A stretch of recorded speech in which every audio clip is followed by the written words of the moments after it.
Hello everyone, how are you doing? Nats here and welcome back with another quick tutorial.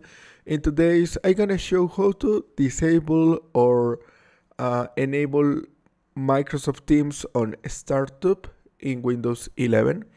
The first step is go to the start menu and type settings or search this icon and hit enter. Go to in the left side in apps section and select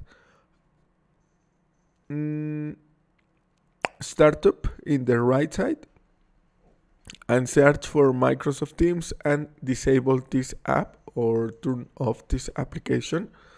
Click on close and to apply the change go to the start menu, select the power up button and click on restart and wait a moment.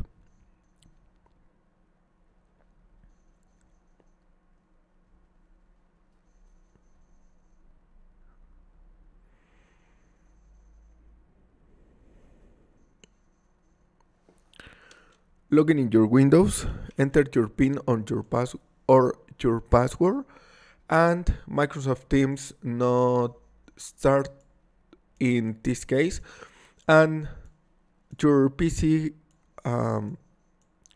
works more speedy. Thanks for watching, don't forget to subscribe and see you in the next tutorial. And your problem has been fixed. Goodbye.